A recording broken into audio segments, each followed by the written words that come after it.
Units and measurement.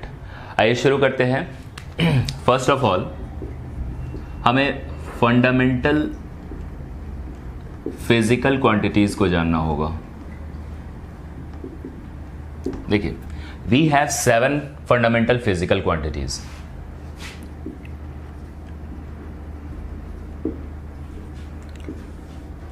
Mass, length, time, temperature, amount of substance,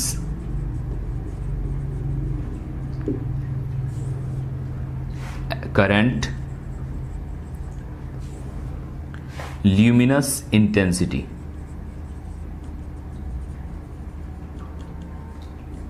ये हमारे पास 7 physical quantities हैं। इसके एसआई यूनिट्स एंड सिंबल को देखते हैं। देखिए, एसआई यूनिट मास के लिए किलोग्राम, लेंथ के लिए मीटर, टाइम के लिए सेकंड, टेम्परेचर के लिए केल्विन, अमाउंट ऑफ सब्सटेंस के लिए मोल, करंट के लिए एम्पियर, ल्यूमिनस इंटेंसिटी के लिए कैंडेला। सिंबल की बात करें तो ये होता है KG, metre, second, kelvin, MOL, ampere के लिए A और CD। ये हमारे पास 7 फंडामेंटल फिजिकल क्वांटिटीज हैं। इनके एसआई यूनिट और सिंबल इस तरीके से हैं। उसी तरीके से 2 सप्लीमेंट्री फिजिकल क्वांटिटीज हैं।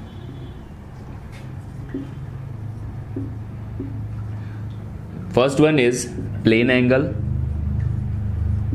and solid angle।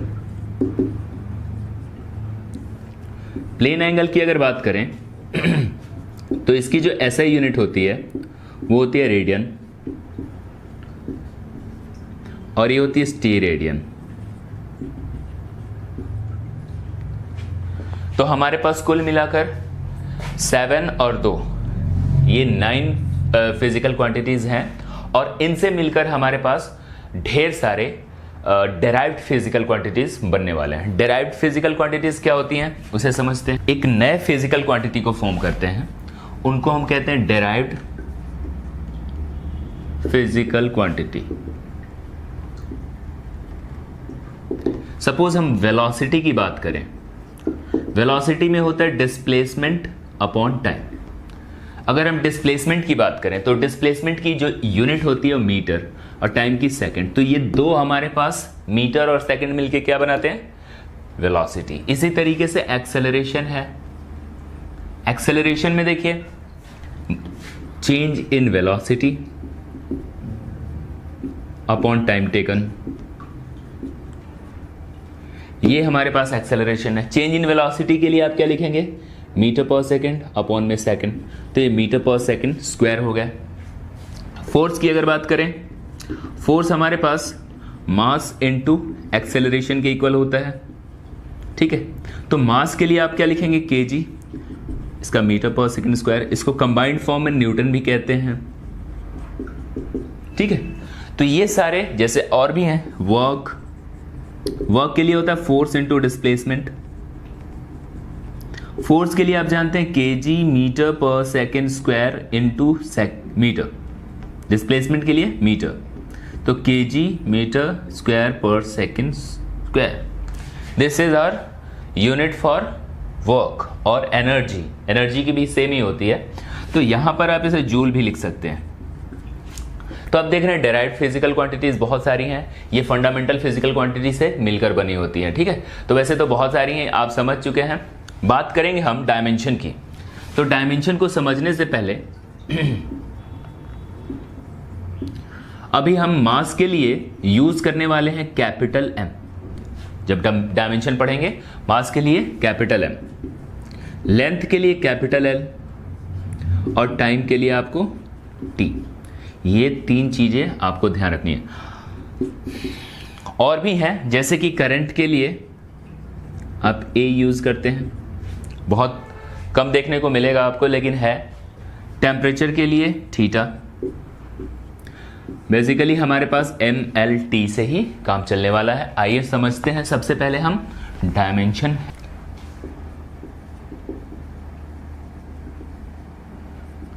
Dimension it is the power on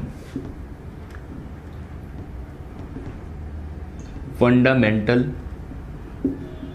physical quantity to represent a certain physical quantity। समझते हैं क्या है? जैसे वॉल्यूम है, तो वॉल्यूम को आप क्या लिखते हैं? लेंथ, ब्रेथ, हाइट, LBH, ये वॉल्यूम होता है। ठीक है, वॉल्यूम में लेंथ भी मीटर में है, तो हम जानते हैं मास के लिए आपको क्या लेना है?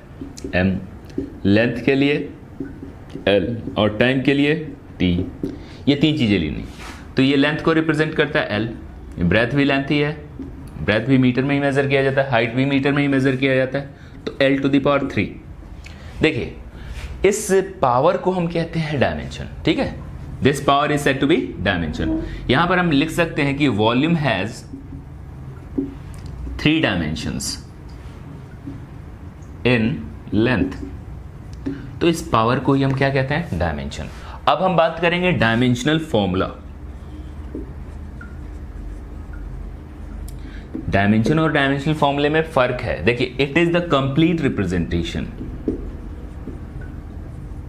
ये कंप्लीट रिप्रेजेंटेशन है of a physical quantity using fundamental physical quantity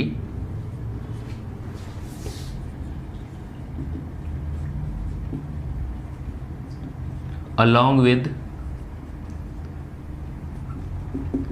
their dimension। देखिए, हम बात करेंगे डायमेंशनल फॉर्मूला में। सबसे पहले हम बात करेंगे वेलोसिटी की। तो वेलोसिटी के बारे में आपको पता है, डिस्प्लेसमेंट अपॉन में टाइम। डिस्प्लेसमेंट हमारा क्या है? मीटर में मेजर किया जाता है, और हमारा लेंथ जो होता है वो L लिखते हैं, जो मीटर में मेजर किया जाएगा उसे L लिखेंगे, और नीचे टाइम, टाइम के लिए T लिखेंगे। तो आप इसे लिख सकते हैं LT-1, बिकॉज देखिए T ऊपर जाएगा, इस डिवीजन के ऊपर जाएगा तो माइनस हो जाएगा, और यहाँ पर मास है नहीं, तो मास के पावर में 0 लिख देते हैं, L के पावर में 1 लिख देते हैं, और इसे एक ब्रैकेट के अंदर बंद कर देते हैं। इस कंप्लीट रिप्रेजेंटेशन को आप कहते हैं डायमेंशनल फॉर्मूला।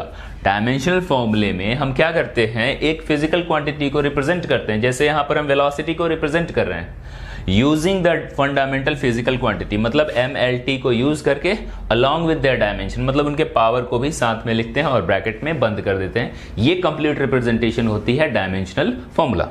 तो डायमेंशनल फॉर्मूला हमारे पास बहुत सारे हैं, हम सबको समझेंगे एक्सेलरेशन की। देखिए, एक्सेलरेशन में क्या होता है? Change in velocity upon time taken. Change in velocity के लिए आप वेलोसिटी का ही यूनिट लिखेंगे। वेलोसिटी के लिए होती है LT-1, जैसा कि अभी आपको मैंने बताया, m⁻0, और नीचे हमने t को रख दिया, टाइम टेकन। तो यहां से ये आ जाता है MLT-2, m0 LT-2। ये t पावर 1 है, ऊपर जाके ये -1 हो जाएगा, और ये दोनों जुड़ जाएंगे -2। बात करेंगे फोर्स की। तो फोर्स के लिए आपको पता है, force is equal to mass into acceleration. Mass के लिए आप kg लिखेंगे, एक्सेलरेशन के लिए मीटर/सेकंड स्क्वायर लिखेंगे। kg के लिए आप लिखेंगे MLT-2, ये L है, डिवाइड में स्क्वायर है, टाइम का स्क्वायर है, तो MLT-2। ये हमारे पास फोर्स का डायमेंशनल फॉर्मूला आ जाता है। ठीक है, वर्क की बात करते हैं। तो वर्क में आप जानते हैं फोर्स इनटू डिस्प्लेसमेंट।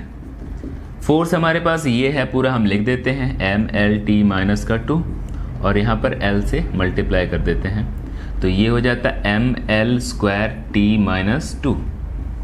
ठीक है, वर्क हो गई। एनर्जी का भी सेम डायमेंशनल फॉर्मूला होगा, क्योंकि उसके यूनिट की वैल्यू भी जूल ही होती है। ठीक है, बात करेंगे पावर। ये पावर को हम लिखते हैं वर्क अपॉन टाइम। ठीक है, वर्क तो हमने लिख दिया ml² t-2 जैसा कि हमने यहां पर मेजर किया है, और नीचे में है टाइम, तो इसे आप लिख सकते हैं ml² t-3। ओके, पावर के बाद हम बात करेंगे pressure, force upon area. Force के लिए लिख दिया ml-2 और एरिया के लिए l का स्क्वायर, तो ये हो जाता है ml-2 -1, एक l से एक l कैंसिल हो जाता है, t-2। ये प्रेशर का यूनिट हो जाता है। प्रेशर को हम स्ट्रेस के यूनिट के बराबर भी लिख सकते हैं, स्ट्रेस को भी फोर्स अपॉन एरिया ही कहते हैं। ओके, हम बात करेंगे पोटेंशियल की।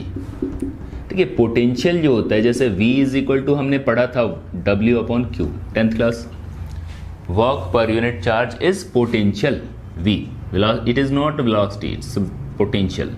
वर्क के लिए हमने लिख दिया ml-2। ठीक है, यहां से हमने वर्क के लिए ml² t-2 लिख दिया। अब चार्ज के लिए देखिए Q = IT हमने पढ़ा था, I = Q/T भी पढ़ा था। Current is equal to rate of flow of charge. ठीक है, Q के लिए हम IT लिख सकते हैं, I के लिए हमने बताया था आपको A, और टाइम के लिए T, तो AT हम लिख सकते हैं यहाँ पर, तो इसके लिए हमने AT लिख दिया।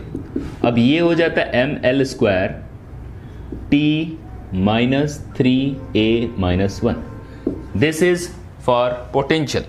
नाउ बात करेंगे रेजिस्टेंस की। तो ये सारे जो हमारे पास रेजिस्टेंस में देखिए, resistance is V/I, V is this ml² t-3a-1, और फिर से I के लिए हम क्या लिख देंगे A, तो ये हो जाता है ml² t-3a-2। तो ये हमारा रेजिस्टेंस का डायमेंशनल फॉर्मूला हो जाता है। और भी कुछ हैं, उनको समझ लेते हैं। कांस्टेंट्स, देखिए जो कांस्टेंट होते हैं, कुछ तो डायमेंशन लेस कांस्टेंट होते हैं, जैसे 2, 4, 5, ये सारे डायमेंशन लेस हैं, इसका कोई डायमेंशन नहीं है। पाई, ये सब डायमेंशन लेस हैं। लेकिन कुछ कांस्टेंट होते हैं जिनमें डायमेंशन होता है, जिनका डायमेंशन होता है, जैसे कि हमारे पास प्लैंक्स कांस्टेंट है। प्लैंक्स कांस्टेंट में इसको हम H से रिप्रेजेंट करते हैं, वो एनर्जी अपॉन फ्रीक्वेंसी होती है। ठीक है, जैसा कि हमने पढ़ा हुआ है E = h/nu, ये हमने पढ़ा हुआ है केमिस्ट्री में एनर्जी ऑफ फोटोन में। तो energy of photon is directly proportional to frequency, and we have a constant quantity that is Planck's constant. तो H की वैल्यू E/nu कर सकते हैं। E के लिए हमने लिख दिया ml² t-2, जो एनर्जी है और वर्क है, दोनों के सेम यूनिट होते हैं। नीचे है फ्रीक्वेंसी, फ्रीक्वेंसी होती है 1/t। ठीक है, तो हमने क्या लिख दिया t-1, तो यहां से जब सॉल्व करेंगे तो ml² t-1, ये हो जाता है प्लैंक्स कांस्टेंट का डायमेंशनल फॉर्मूला। तो देखिए कुछ कांस्टेंट क्वांटिटीज हैं, लेकिन इनके जो है डायमेंशनल फॉर्मूला एग्जिस्ट करते हैं, लेकिन कुछ कांस्टेंट ऐसे हैं जो डायमेंशन लेस होते हैं। ठीक है, ये हमारे पास एनर्जी हो गई t-1, सही है, कोई गलती नहीं है। Now coefficient of friction, coefficient of viscosity. देखिए विस्कस फोर्स होता है लिक्विड लेयर के बीच लगने वाला फोर्स, जैसे फ्रिक्शन फोर्स दो ऑब्जेक्ट के बीच या सरफेस एंड ऑब्जेक्ट के बीच लगने वाला फोर्स होता है, वैसे ही विस्कस फोर्स जो होता है लिक्विड लेयर के बीच लगने वाला फोर्स होता है। और इसकी जो कोएफिशिएंट ऑफ विस्कोसिटी होती है वो होती है F/RV। ये फॉर्मूला याद रखेंगे, F = 6π/RV। दो लेयर हैं लिक्विड के जिनके एरियाज गिवन है, इनके बीच में लगने वाला जो फोर्स होता है उसको हम कहते हैं विस्कस फोर्स, और उस फोर्स का जो अमाउंट होता है F विस्कस फोर्स, ये 6π/RV, where eta is coefficient of viscosity. तो ईटा की वैल्यू को आप निकाल सकते हैं F/RV। 6π को भूल जाइए, कांस्टेंट है। F की जो वैल्यू हो गई ml-t-2, R के लिए हमने L लिख दिया और वेलोसिटी के लिए LT-1। तो यहां से जब आप सॉल्व करते हैं तो ml-1 t-1, ये हमारे पास आ जाती है वैल्यू कोएफिशिएंट ऑफ विस्कोसिटी की। ठीक है, तो कोएफिशिएंट ऑफ विस्कोसिटी का भी फॉर्मूला आपने देख लिया। ग्रेविटेशनल कांस्टेंट एक रह गया।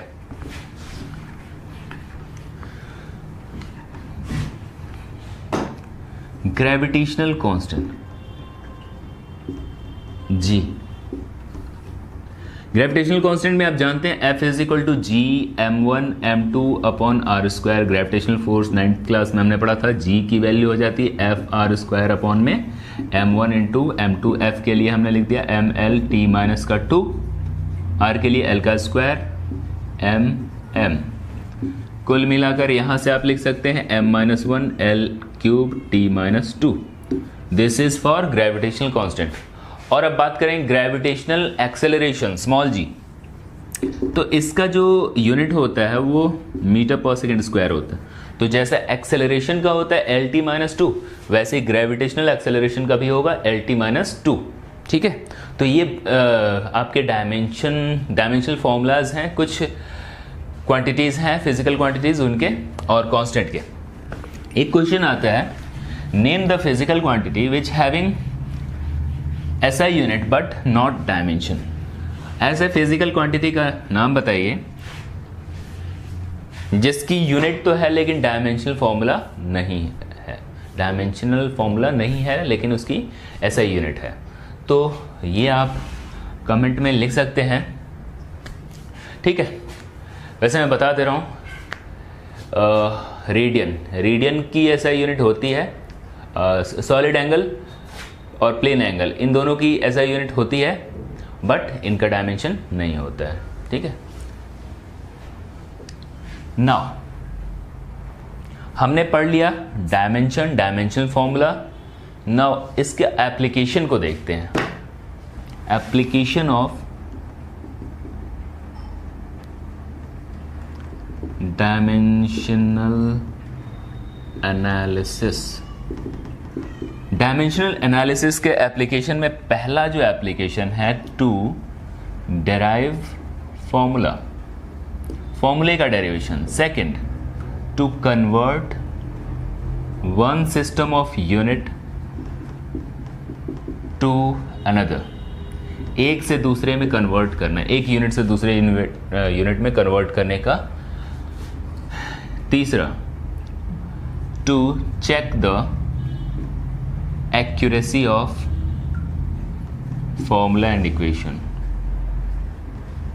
ये इसके 3 एप्लीकेशंस है। इसके साथ ही साथ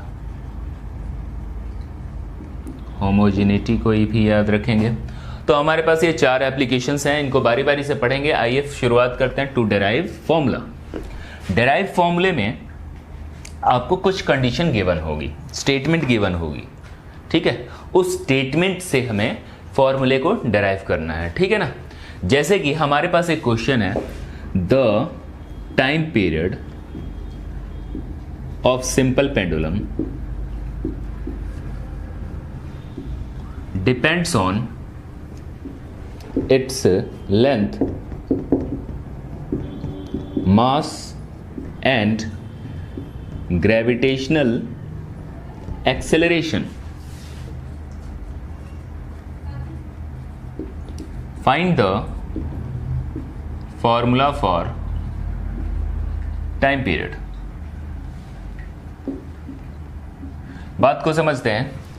लेंथ पे, मास पे और स्मॉल g पे कौन डिपेंड कर रहा है? Time period.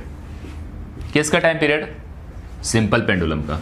ये है आपका सिंपल पेंडुलम, ये बॉब मास है। ठीक है, इसका लेंथ है, mass of Bob is m, length of string is L, and time period is dependent on mass, length and g। 3 चीज़ों पे डिपेंड कर रहा होता। तो देखिए कैसे सॉल्व करते हैं।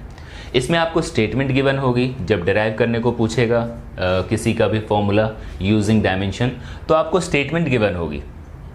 ठीक है, इस स्टेटमेंट से हम जो मेन फॉर्मूला डिराइव करने को कहेगा उसे हम रिजॉल्व करेंगे। देखते हैं क्या करता है। Time period for formula for the time period आपसे पूछा गया। ठीक है, तो टाइम पीरियड किस पे डिपेंड कर रहा है? लेंथ पे, मास पे और ग्रेविटेशनल कांस्टेंट पे। लेकिन किस पावर पे डिपेंड कर रहा है ये नहीं पता। हो सकता है मास के स्क्वायर के प्रोपोर्शनल हो, या फिर लेंथ के क्यूब के प्रोपोर्शनल हो टाइम पीरियड, तो हमें नहीं पता। तो हमने ए बी सी ये 3 पावर उस पर लगा दिए। A B C are constant, हमें नहीं पता था, हमने लगा दिया। हमने यहाँ पर एक कांस्टेंट क्वांटिटी लिखनी होगी प्रोपोर्शनैलिटी के साइन की बदले।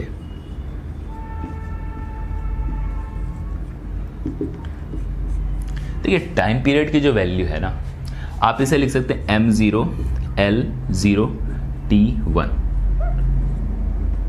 टाइम को हम T1 ही कहेंगे, m और L 0 होंगे। यहां पर मास के लिए आप m लिख देते हैं, ठीक है। मास के लिए हम m लिखते हैं, kg होता है इसका यूनिट, और इसे हम m से रिप्रेजेंट करते हैं डायमेंशन में।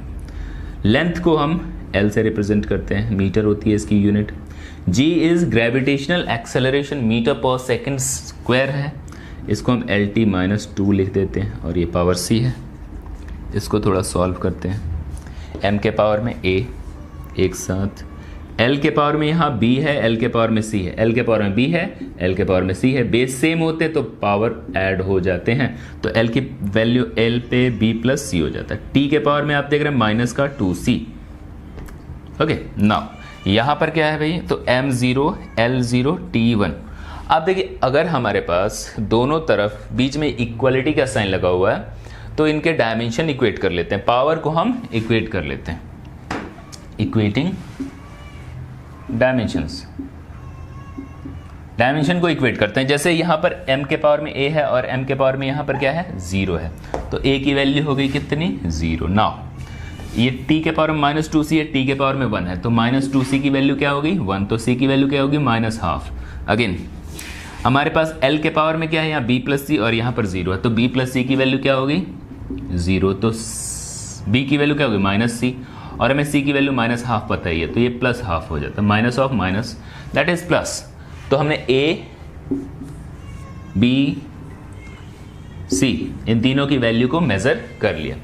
अब इनको हमें मेन फॉर्मूले में रखना होगा, जो मेन फॉर्मूला हमारा ये या फिर ये इसमें रखना होगा।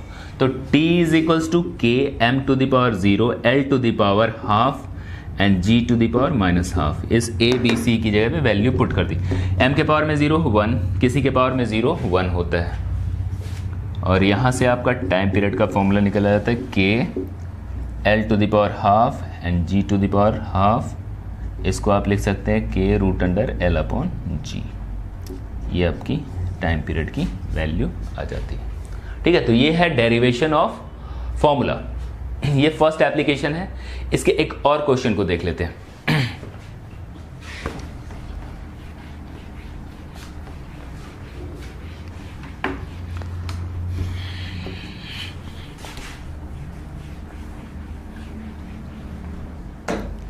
The rate of flow V, rate of flow of liquid in a tube is dependent on pressure gradient। ये pressure gradient होता है pressure upon length, ठीक है। coefficient of viscosity,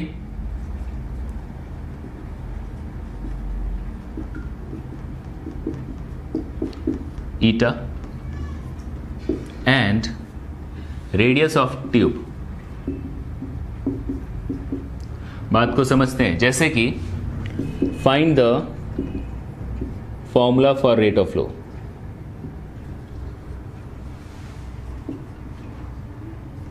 V के लिए फॉर्मूला आप अप्लाई पता कीजिए। सपोज करते हैं हमारे पास ये ट्यूब है, इसकी लेंथ L है, इसका क्रॉस सेक्शनल एरिया सर्कुलर है जिसका रेडियस R है, ओके।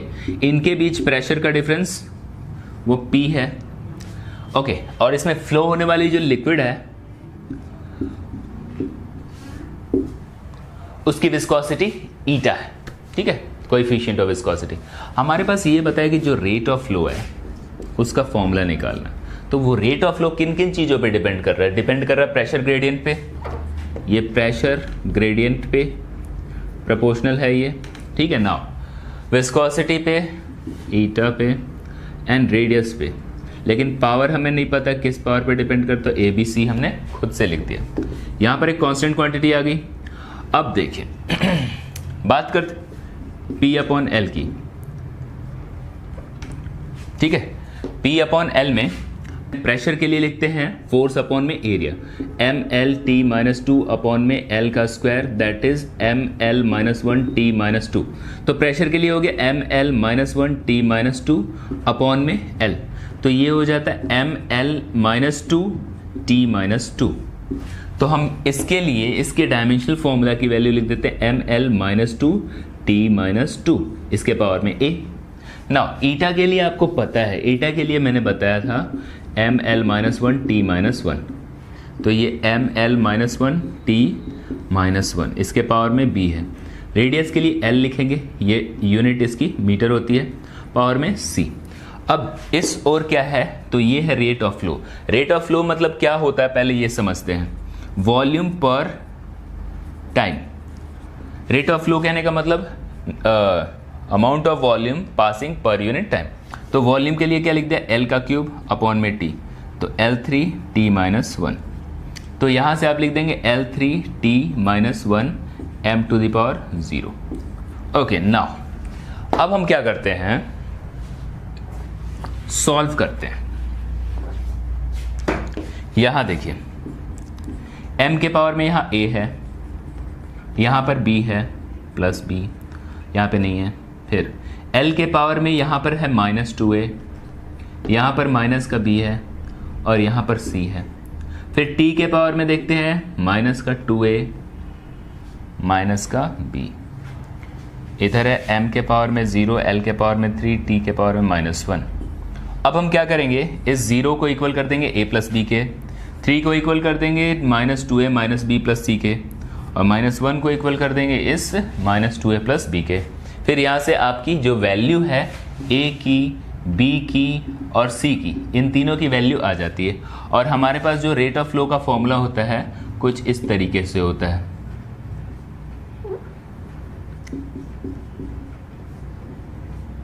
मुझे पता है, मैंने डायरेक्ट यहाँ पर फॉर्मूला आपको लिख दिया। आप जब सॉल्व करेंगे तो यहाँ पर C की जो वैल्यू है वो आ जाती है 4, ठीक है। जो A की वैल्यू है वो आ जाती है 1 और जो B की वैल्यू आ जाती है -1। जब सॉल्व करेंगे तो आप कर लेंगे, ठीक है। ये है आपका डेरिवेशन ऑफ फॉर्मूला। नेक्स्ट जो हमारे पास एप्लीकेशन है उसे देख लेते हैं।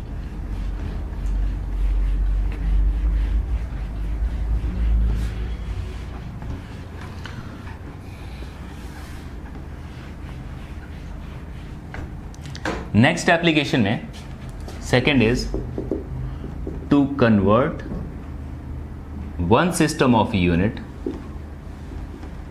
To another. एक सिस्टम ऑफ यूनिट को दूसरे में कन्वर्ट करने का ये एप्लीकेशन है। जैसे कि आपसे कह दे कि convert 2 newton to dyne, dyne में कन्वर्ट कीजिए।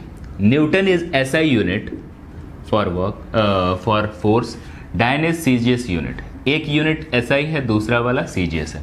एक से दूसरे में आपको कन्वर्ट करने को कह रहा है और वो भी 2 न्यूटन। तो सबसे पहले आपको इधर लिखना होगा एसआई यूनिट,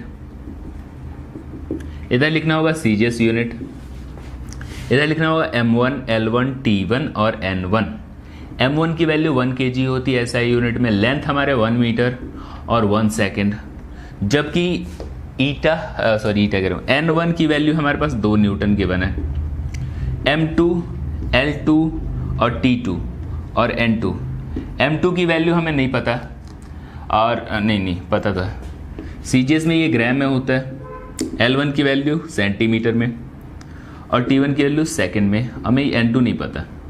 N2 पता करने के लिए आपको याद रखना होगा सबसे पहले MLT-2, ये हम फोर्स का डायमेंशनल फॉर्मूला लिख देंगे पहले, और उसके बाद लिखेंगे N2 is equals to N1 into M1 upon M2 to the power 1, क्योंकि यहाँ 1 है, L1 upon L2 to the power 1, क्योंकि यहाँ 1 है, and T1 upon T2 to the power -2।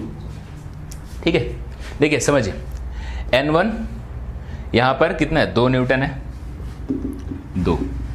m1 हमारे पास कितना 1 kg है और ये 1 ग्राम है power 1 metre 1 centimetre 1 second 1 second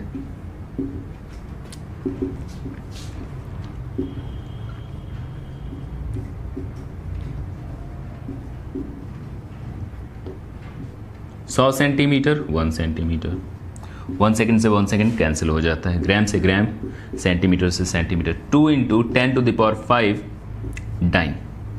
ये हमारे पास N2 की वैल्यू आ जाती है। तो कन्वर्ट करने का ये तरीका है। नेक्स्ट क्वेश्चन आप खुद करके दिखाइए।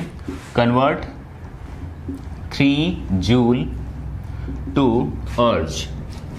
अर्ज क्या होता है? ये होती है CGS unit for energy. Energy के लिए सीजीएस यूनिट, जबकि जूल क्या है? SI unit. तो इसे भी आप इस तरीके से कर सकते हैं, ठीक है। तो ये है एक यूनिट से दूसरे यूनिट में कन्वर्ट करने का तरीका। ये दूसरा एप्लीकेशन है डायमेंशन का। Third application is to check the accuracy of formula. Third is to check the accuracy of formula and equation।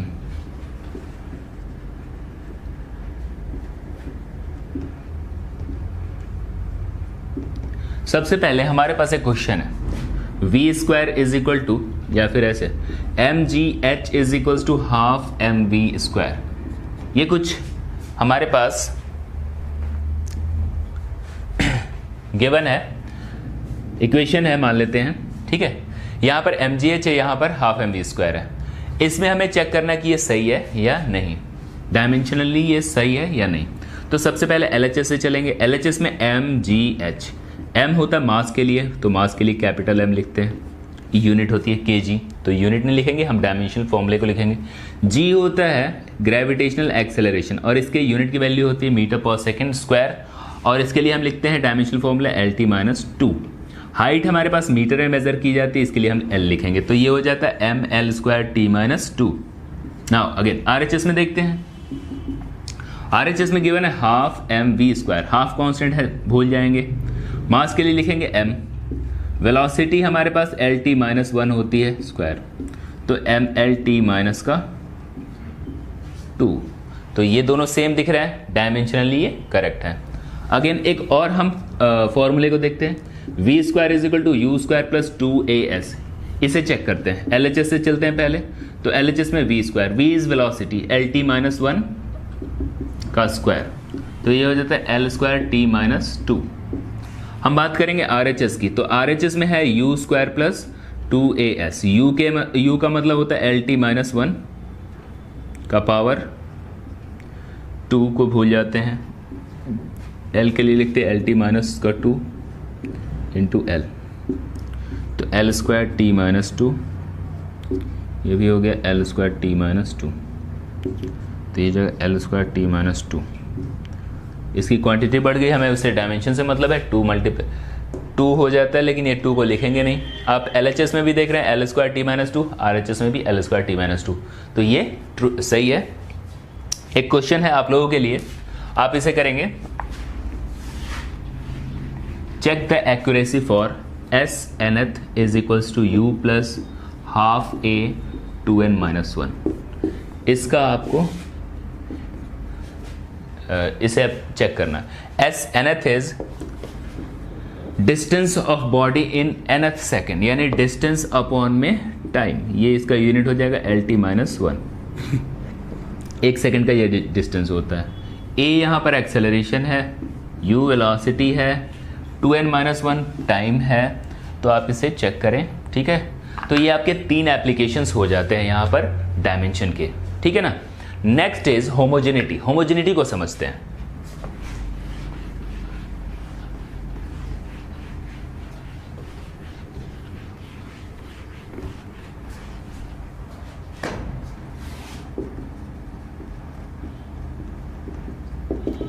Suppose करते हैं हमारे पास ये फोर्स है ax² प्लस BTQ। हमसे ये पूछा गया है कि a और b यहाँ पर कांस्टेंट है, एक्स और एक्स डिस्टेंस को रिप्रेजेंट करता है, टी टाइम को रिप्रेजेंट करता है, एफ फोर्स को रिप्रेजेंट करता है। F is force, X is displacement या distance, T is for time. Now find the formula, dimensional formula for A and B. A और बी यहाँ पर कांस्टेंट है। तो देखिए कैसे करते हैं ऐसे क्वेश्चंस को। ये हमारे पास दो क्वांटिटीज एडिशन में है, सब ऐड कर रहे हैं इनको। ऐड करने के बाद ये फोर्स प्रोवाइड कर रहे हैं, मतलब ये दोनों भी फोर्स ही होंगे। फोर्स को फोर्स में जोड़ने से तभी हमारे पास फोर्स आएगा, ठीक है ना। क्वांटिटी भले ही बढ़ जाएगी लेकिन इन दोनों के यूनिट क्या होंगे, सेम होंगे। ये भी आपका फोर्स ही होगा, कम क्वांटिटी का होगा भले ही, लेकिन ये फोर्स होगा, ये भी फोर्स होगा। तो हम लिखेंगे A X square has same dimension as that of force. जैसे ए एक्स स्क्वायर है ना, इसका भी डायमेंशन फोर्स के डायमेंशन के बराबर होगा। बी टी स्क्वायर है ना, इसका भी डायमेंशन फोर्स के डायमेंशन के बराबर होगा। तो फोर्स के डायमेंशन की value M L T minus 2 हमने इसके इक्वल कर दिया। इसकी जगह पे एल लिख दिया, एम एल टी माइनस 2। तो यहाँ से ए की जो वैल्यू है M L minus 1 T minus 2, ये हमारे पास ए की वैल्यू आ जाती है, ठीक है। Dimensional formula for A is this. Now again B T cube, ये भी आपका फोर्स ही होगा, एम एल टी माइनस का 2। बी तो ठीक है, यहाँ पर टी का cube M L T minus का 2। इस टी को नीचे ले जाते हैं तो बी की जो वैल्यू होगी एम एल टी माइनस 5। तो बी की भी यूनिट आ जाती है यहाँ से, ठीक है। एक और क्वेश्चन देखते हैं।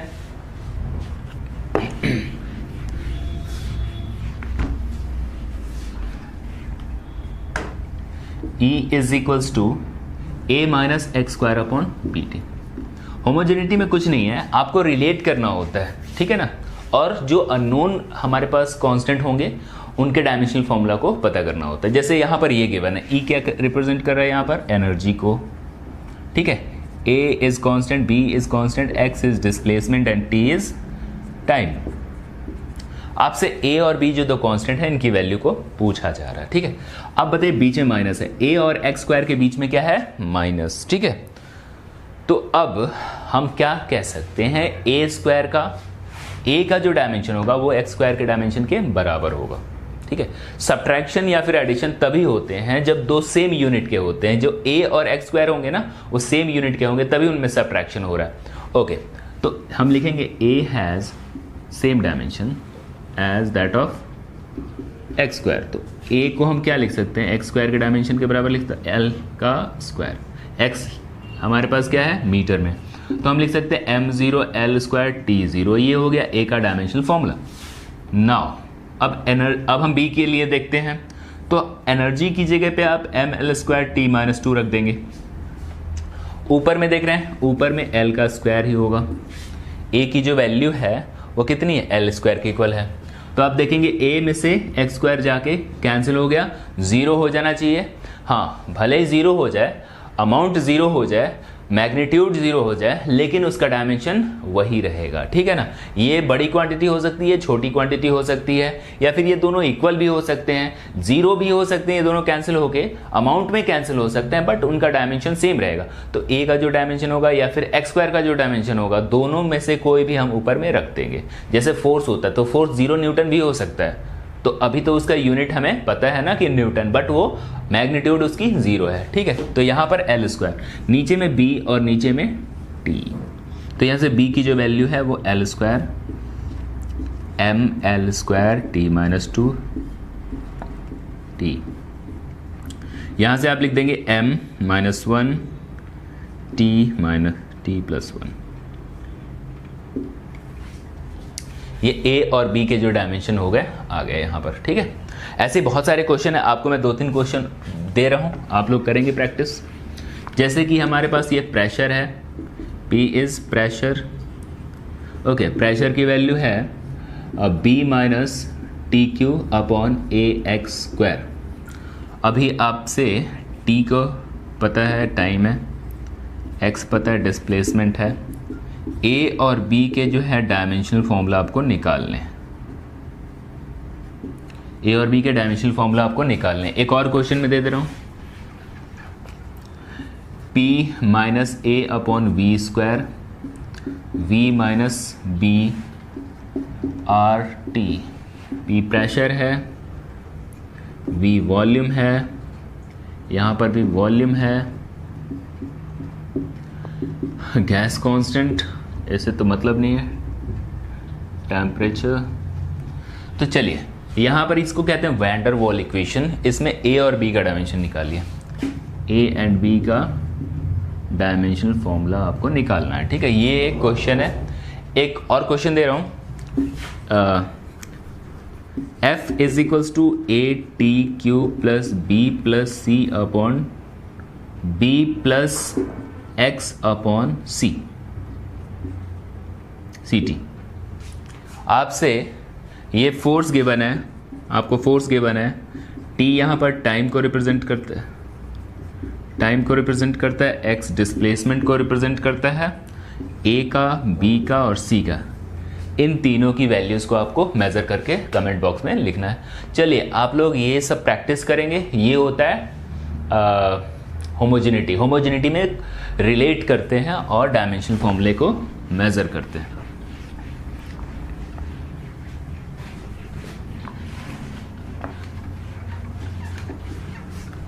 नाउ हम बात करने वाले हैं अब कुछ क्वेश्चंस की जो इंपॉर्टेंट क्वेश्चन है, जैसे कि sine y is equals to 2 sine ax minus B T. Find the dimensional formula for a and b। ये क्वेश्चन है। फर्स्ट ऑफ ऑल आपको एक बात याद रखनी होगी, जो हमारे पास रेडियन होता है, एंगल जो होता है उसका कोई यूनिट, कोई डायमेंशन नहीं होता। यूनिट होती है रेडियन, बट उसका कोई डायमेंशन नहीं होता। तो जो हमारे पास साइन के साथ ये क्वांटिटी है ए एक्स माइनस बी टी, ये भी डायमेंशन लेस होना चाहिए। ए एक्स भी डायमेंशन लेस होना चाहिए और बी टी भी डायमेंशन लेस होना चाहिए। तो हमें ए और बी की जो है वैल्यू पता करनी है, डायमेंशनल फॉर्मूला पता करनी है। तो ए और एक्स एक दूसरे के रेसिप्रोकल होने चाहिए। ए का जो यूनिट होना चाहिए L-1 होना चाहिए, तभी तो ये L-1 और ये L दोनों कैंसिल हो जाएंगे और इसका डायमेंशन खत्म हो जाएगा, ठीक है ना। तो जो x है उसका रेसिप्रोकल ले लेना। जैसे यहाँ पर t है तो t का रेसिप्रोकल b का यूनिट होगा T-1। डायमेंशन लेस बनाने के लिए ऐसा करा जाता है, ठीक है। एक क्वेश्चन ये हो गया। Second question is f is equals to v not upon a 1 minus E to the power alpha T A T. Suppose हमारे पास एक क्वेश्चन है, ये हमारे पास v नॉट भी कांस्टेंट है, a भी कांस्टेंट है, f यहाँ पर फोर्स है, t टाइम है, e नेचुरल लॉग का बेस। तो याद रखिए यहाँ पर a और b का आपसे पूछा क्या गया है, v नॉट का और a का डायमेंशनल फॉर्मूला आप पता करिए। ये क्वेश्चन इंपॉर्टेंट क्वेश्चन है, समझने वाला क्वेश्चन। यहाँ ये फोर्स है। सबसे पहली बात, एक्सपोनेंशियल जो फैक्टर हो, एक्सपोनेंट में जो क्वांटिटी होती हैं वो डायमेंशन लेस होनी चाहिए। दो चीज़ें आपको ध्यान में रखनी होगी, कोई भी एंगल डायमेंशन लेस होना चाहिए सॉल्व करते वक्त, और एक्सपोनेंट में जो वैल्यू होनी चाहिए वो भी डायमेंशन लेस होनी चाहिए। जैसे यहाँ पर क्या है 80 डायमेंशन लेस कब हो सकता है, जब a का जो डायमेंशन होगा T-1 होगा। ये T-1 ये T दोनों कैंसिल हो गए, तो a का तो डायमेंशनल फॉर्मूला हमने मेजर कर लिया। नाउ अब हम क्या करते हैं, v नॉट का करते हैं। तो f इज इक्वल्स टू क्या है, v not upon a minus v not upon a e to the power a t, multiply कर दिया यहाँ पे। अब समझिए v not upon a force के इक्वल करते हैं।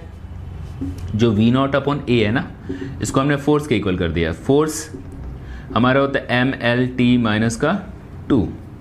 नाउ a हमें पता है, a को यहाँ मल्टीप्लाई कर देंगे। v नॉट अपॉन a की जो वैल्यू है mlt माइनस 2 है ना, तो a की जो वैल्यू है वो हमने मेज़र कर रखे T-1।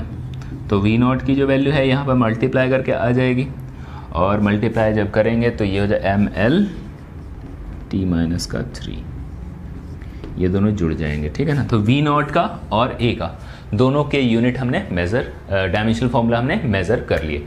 तो इस तरीके से बहुत सारे क्वेश्चन होंगे डायमेंशन में, आप इसकी प्रैक्टिस करेंगे, ठीक ठीक है, थैंक यू वेरी मच।